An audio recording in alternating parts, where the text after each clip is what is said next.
goes ahead and plays knight to c3. I then go ahead and push my pawn to g6 with intentions to bring my black squared bishop to g7. My opponent does some usual development moves and they get their white squared bishop to c4. I then get my black square bishop to g7 as per plan, and surprisingly my opponent literally sacrifices their bishop by getting it to f7. Now of course the benefit my opponent gets by doing the sacrifice is that I will have to capture with my king and I will never be able to castle in this game. But what really happens is that I of course capture it, and in the next few moves I manually just castle regardless. Anyways, my opponent brings their queen to f3, keeping an eye on my knight which is on f6, this one right here, and I go ahead and push my e7 pawn to e5, and if they captured I would just recapture, and my opponent did not capture, they pushed their pawn to d5. I go ahead and get my rook to f8 in my attempt to do a manual castle, and my opponent does a usual development move and gets their pawn to h3. I complete my manual castle by getting my king to g8, and now the king's Indian setup is complete and my king is in a very safe position. And this is one of the most important things about the king's Indian setup. At the start of the game, you just get your king in a very safe position, protected by multiple pieces. My opponent then gets their black squared bishop to g5, threatening my knight on f6, but my knight is protected by my black square bishop and my queen, so I do not worry much about it. I simply push the h7 pawn and attack my opponent's black squared bishop, and they simply retreat, and I make another pawn push just so we have this pawn chain,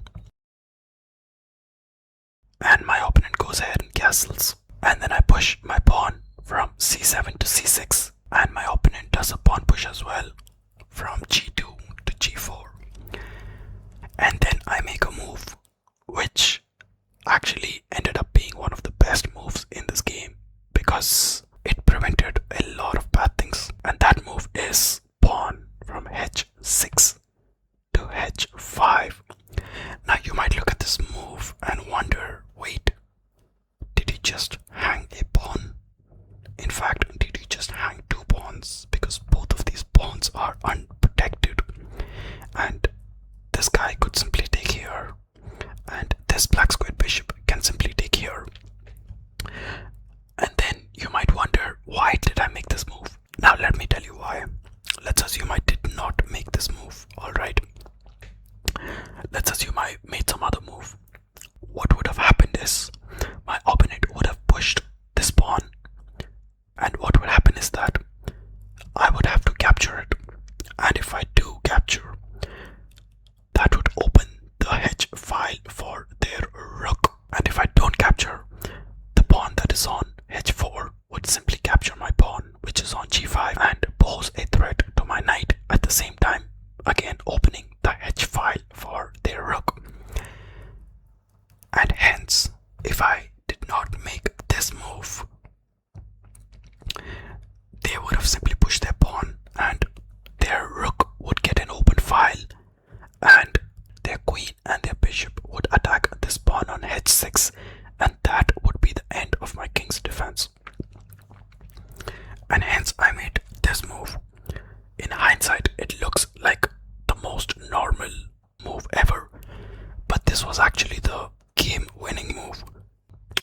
And now since I made that move, my opponent cannot really push the h3 pawn to h4, so they go ahead and they retreat their queen, and I respond by pushing the pawn once again and completely forming a lock over here so that their rook is not able to come forward.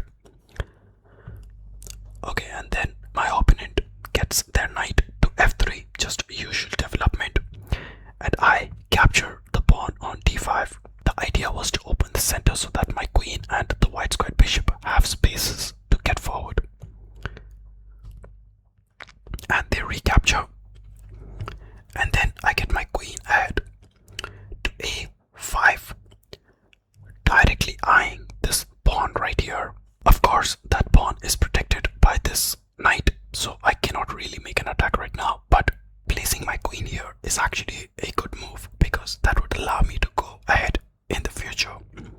In this position, my pawn on g5 was unprotected, so of course my opponent captures it, and I get my knight out to develop my attack on the opponent's king's side. Whichever side opponent's king is on, that side is where most of your pieces should gather in order to develop an attack. My plans here was to get my knight to b4 and threaten this pawn, but of course my opponent saw that coming and they pushed their pawn to a3, and I was thinking, how can I break this defense? And then I realized I can do that with this pawn, and then I pushed this pawn ahead, threatening to go here in the next move and break this defense. My opponent continues capturing pawns on the left side of the board, and I continue developing my attack on the right side of the board.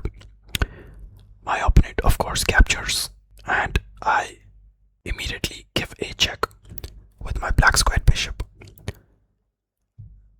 My opponent blocks with the black squared bishop of theirs, and I simply capture it, and they recapture with the knight.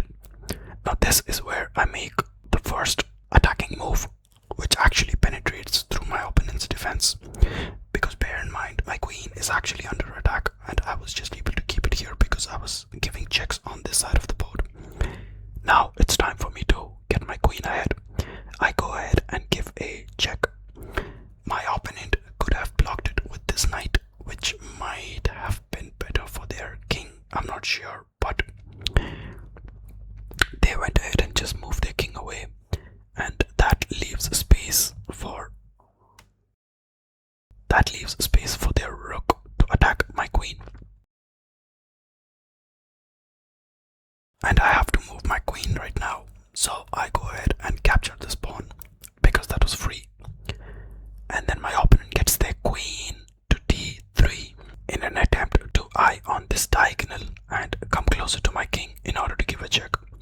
I did notice that, but I realized that there's not much my opponent can do by coming here because of this knight and this rook protecting the king. How they would protect would be clear in a while. And I continued capturing pawns on the right side of the board, and my opponent, as expected, gave me a check. I simply moved my king, and they gave me another check, and I simply captured their knight, and they recaptured with their queen. Now at this point, I was thinking, is it possible for my opponent to give me a checkmate with this queen in this position? Because it really looks like my king is in some serious danger right now. But when I did the calculations, I understood that there's actually no way for them to give me a checkmate right now in this position. If they get the queen here, I would just move the king away. They cannot get the queen here. They could get the queen here, but that's not even a check. So we were pretty much safe over here. And hence, I went and gave my opponent a check. My opponent moved their king away from their knight, and the knight had only one piece protecting it, and that was the king. And now the knight was unprotected, so I went ahead and captured it, giving another check. And of course, the king had an opportunity to capture this knight at this point, but they simply did not see the move, and hence they did not capture it. Instead, they got their rook in the middle and blocked the check, and at the same time attacked the queen. I simply moved the queen away and captured another piece, and my opponent gives me a check, which we had thought about, and I just moved my king away, and they give me another check, and I simply move away, and they give me another check. And at this point I realized that if I just move my king to this position, then they will not be able to give me another check, because to give me a check if my king is on this position, they will have to get their queen here, but they cannot get their queen to this g5 square because then they would get captured by this knight. And hence I moved the king to g7. And now, since there were no more checks left, now my opponent realized that they could capture my knight on e4, and they went ahead and did that. Now that opened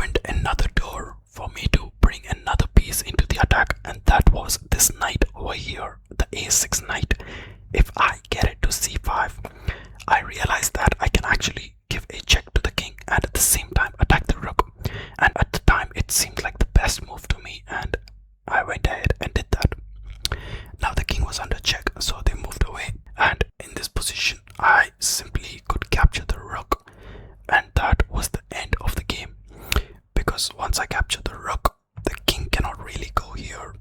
Cannot really go here or here. It cannot even go here because it's being covered by this pawn. And it cannot go here because it's being covered by this knight. And of course it cannot go here because the queen would be directly covering this space. And hence I did that move, and that was the end of the game, guys. I believe this was one of the most exciting games that I have recently